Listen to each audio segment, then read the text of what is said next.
Booby. Jacob.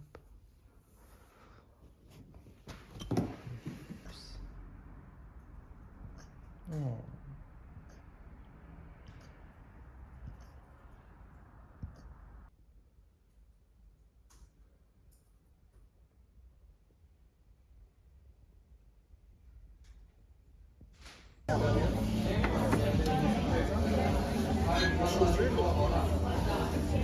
Verso, what's happening?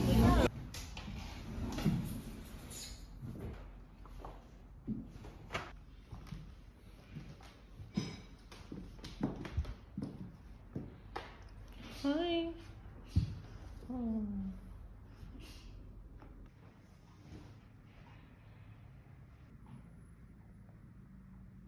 Hi everyone, welcome to a new video and the first in 2023. Well, the first vlog in 2023. Who knows what the real first video is gonna be. Hi. Hi, Booba. Hello. Hello. Hello, sweet one. Good boy. That's Jacob, if you're new here. He's our puppy, 6 months old. He is our magic dog. I'm here next to my Muji mistletoe candle, which really smells like Christmas. It's prolonging the holiday mood. Here just to start a new video and see where it takes us. I can share with you that I'm reading kind of a lot of books simultaneously right now, but this feels like really the first book of the year, and it's A Horse at Night on Writing by Amina Cain. I love Amina Cain. Last year, wow, it feels so weird to say last year.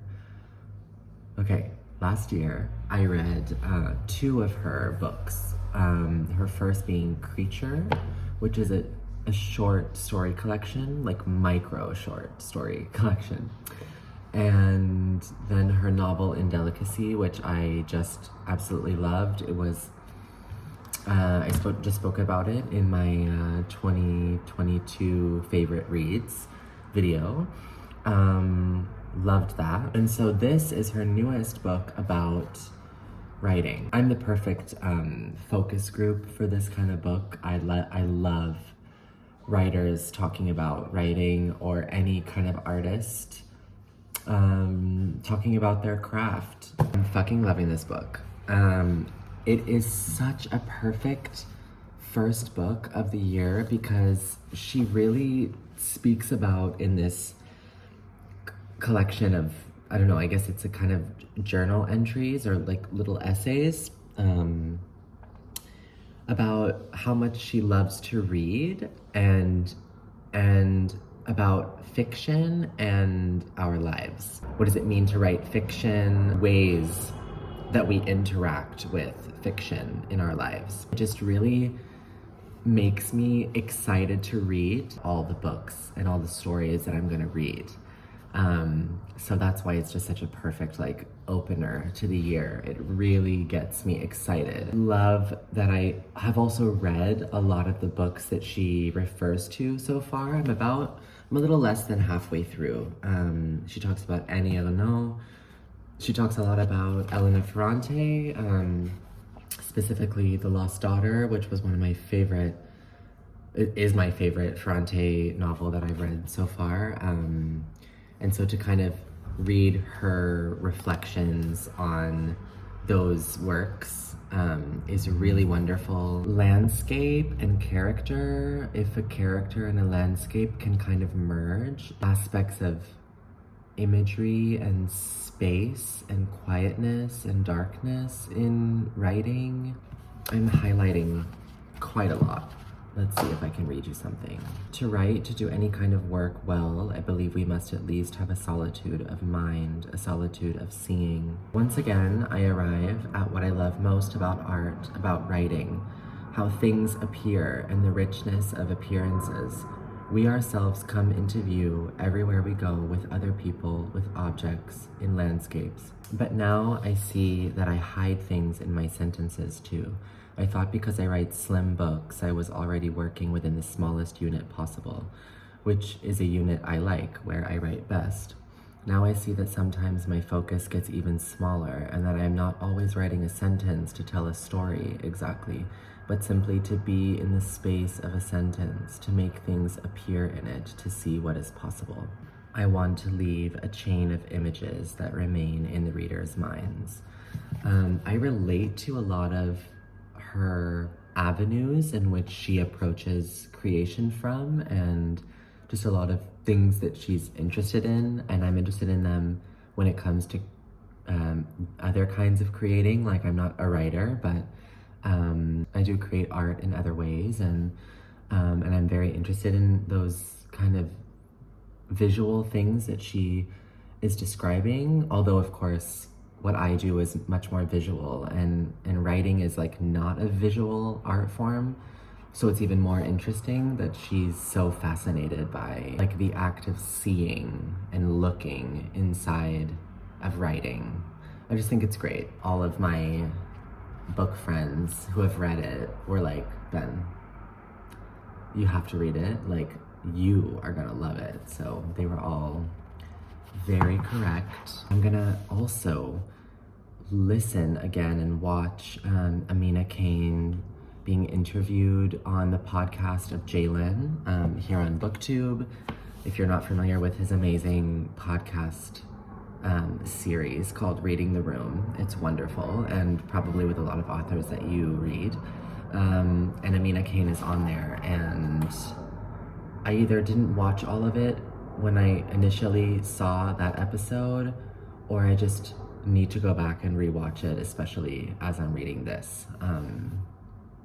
So that's kind of what I'm up to. We have not unpacked from coming back from Italy. So the bedroom, which is not very big, is full of like 3 open suitcases, and that needs to be dealt with ASAP. My mother got a subscription to the New York Times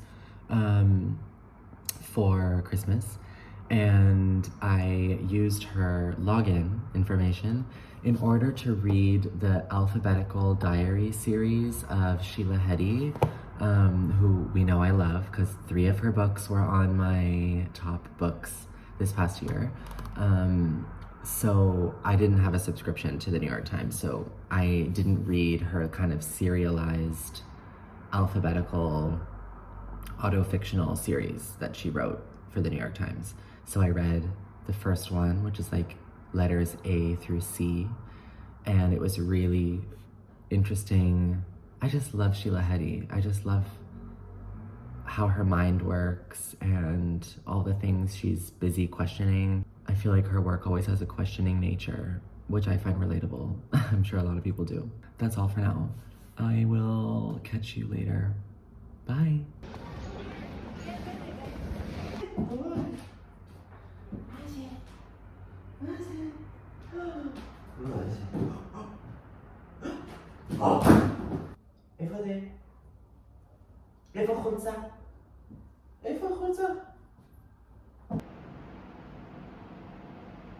Hi, good morning. The puppy woke me up at 5:30 this morning, so it's not my favorite day ever.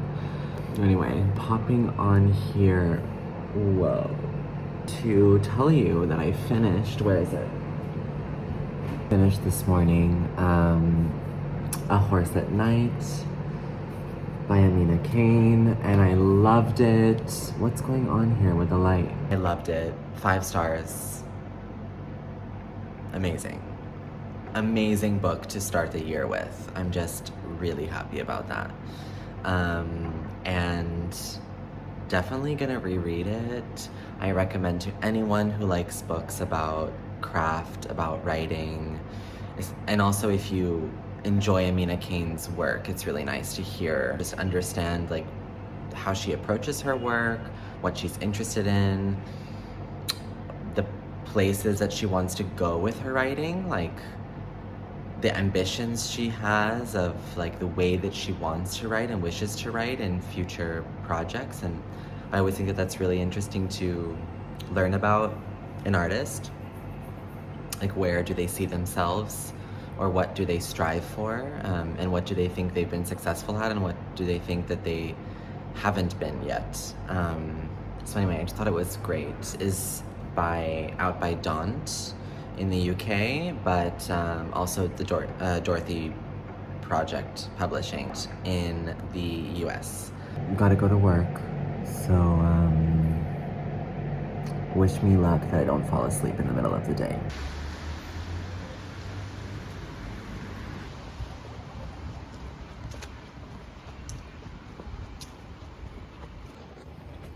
Good morning.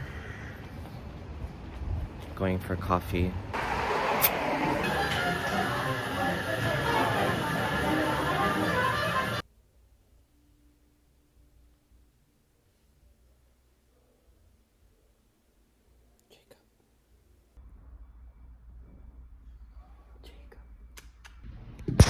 Jacob. Oi. Oi.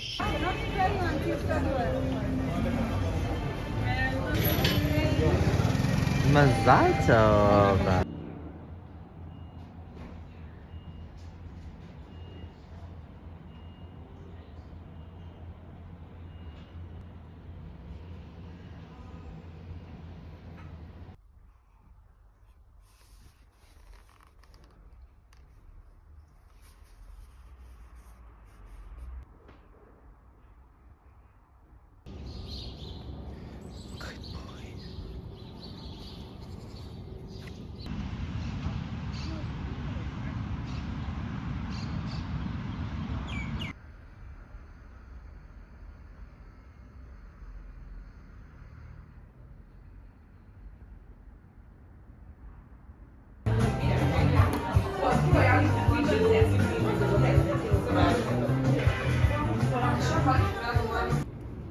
Baba. Good boy.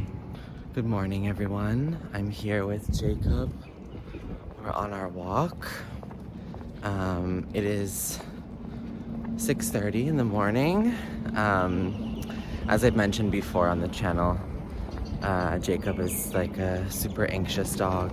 Yes, good boy. And it's really difficult to get him to walk like in other hours of the day. Like, this is the time he feels confident and safe. It's like really early, like 6 o'clock in the morning. We're like getting out of the house. So that's an adjustment for me. But here we are, doing it. Nahon, we're doing it. Jacob. He's like, listen, I'm not interested.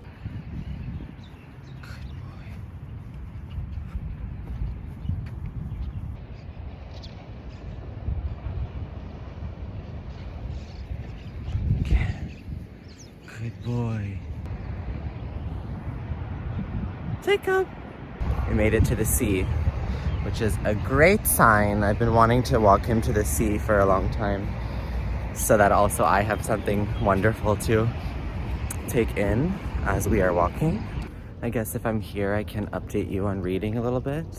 So I think the last clip that I filmed for this vlog was about A Horse at Night by Amina Cain, which I just loved so much. I wrote to her on Instagram and told her that I loved her book so much. And then I proceeded to read Don DeLillo, The Body Artist, which was a huge surprise to me.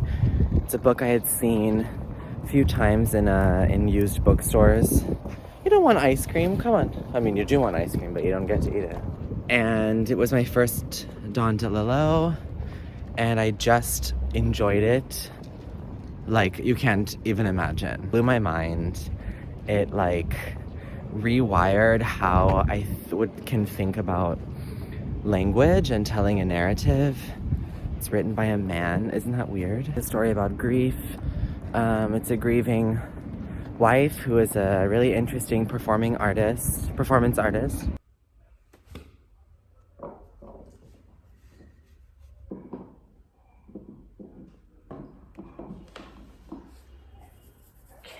Hi, so I got interrupted while I was trying to film outside. It was just like too much multitasking. The Body Artist by Don DeLillo. I will talk more in depth about this. Hello. I'll talk more in depth about this maybe in a wrap-up video. But like I was saying, it follows a performance artist who loses her husband. And so it's kind of a grief story. She is staying in like a holiday home that they were renting for 6 months or something. And so she decides to stay there for 2 months after he passes away. And it's kind of her,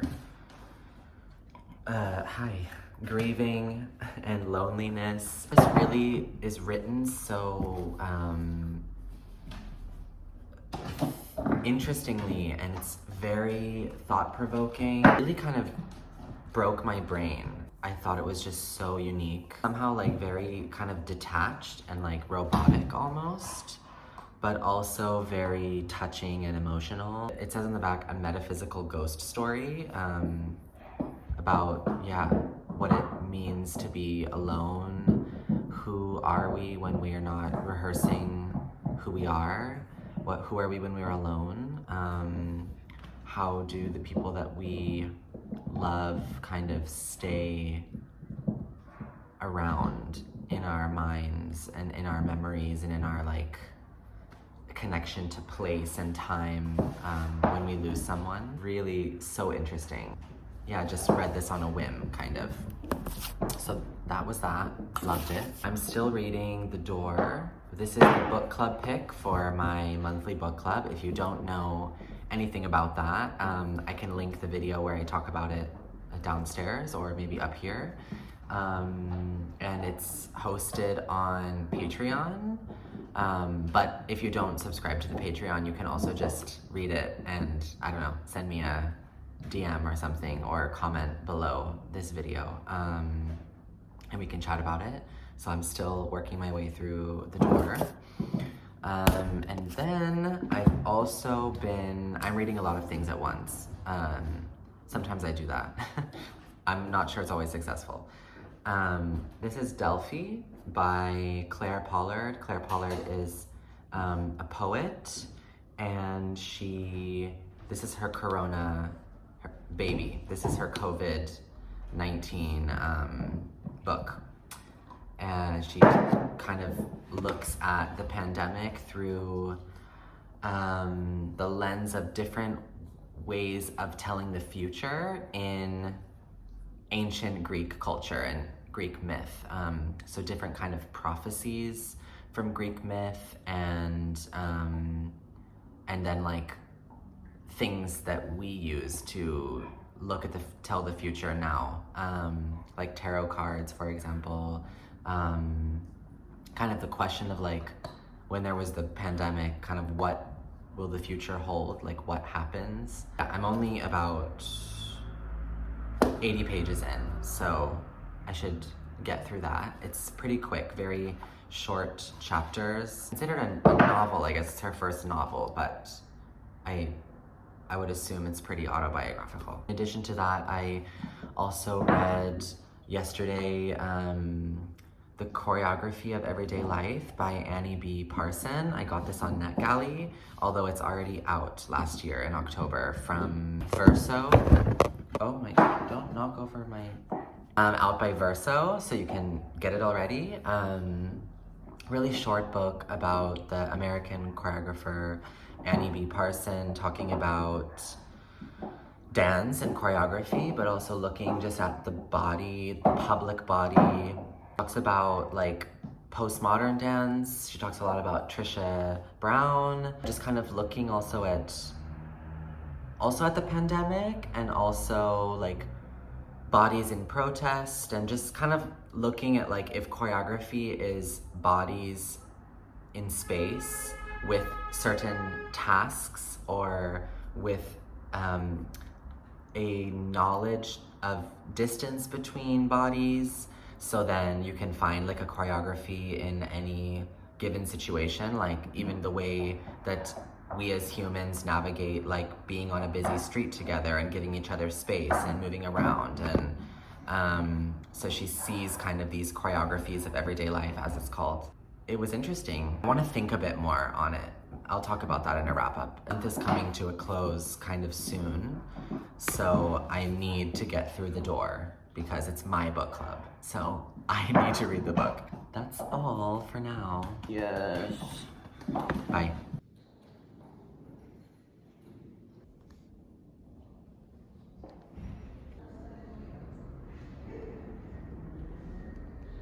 Good morning. It's again 6:30 in the morning. We're on our morning walk, aren't we? Yes, we are. Excited about it, which is great because up until this point, he hasn't been really willing to exercise at all. And you need to. So anyway, I'm happy about all of this. Just tired. I guess this will probably become like a regular format for this vlog. In terms of reading, I made a little bit more progress on The Door for my book club. I didn't give any context about the book if you're not familiar. The Door is about a woman who I guess is a writer, although I don't know if that's been clear to me yet since in the amount that I've read. And she hires very well-regarded housekeeper named Emerence, or Emerence, is how it's spoken in the audiobook. So I guess it's Emerence, but I prefer Emerence. And this woman is super peculiar. She's old. She wears a veil over her face, so you kind of never see her. And she has this thing where she doesn't really share anything about herself, but she demands from everyone, she demands from everyone that they be completely transparent with her, but she's not transparent with anyone else. Including the fact that she doesn't let anyone into her home. Ragua. She doesn't let anyone into her home, in no circumstance. So our main character, the writer, she's kind of equally as frustrated as she is judgy, as she is obsessed with this housekeeper. And so I guess it follows their friendship, and from the first, there's an amazing first 3-page introduction to the book. Not introduction, like prologue, I guess. And it's amazing, and you kind of learn that something is gonna happen, but I won't tell you if you haven't even read the first 3 pages. This is our dog park. If you can see in the distance, all the way there, it's the sea, the Mediterranean Sea. Yes, so this is where we are coming in the mornings. So that this one, where are you? Come on! I got a scratch this morning. He was like, I'm so happy to see you. I'm gonna rip your face off. Anyway, I think that it's just gonna kind of follow these 2 women and their relationship and friendship over in the beginning of the book that they had this relationship of some kind for many, many, many years. I guess we're gonna just kind of go through the years with them. I hope to read a little bit more today. But I think I might end the vlog here, actually. Because The Door is the book that I'm focusing mostly on now, but it is my book club book, so I think I will dedicate a separate video to that, because it's connected to the book club. And this is already 25 minutes long or something when I was editing it earlier, so thank you so much for watching. You're gonna get used to my puffy morning face, and I'm gonna get used to putting that on the internet. But thanks for watching. Oh, it's cold. Love you. Bye.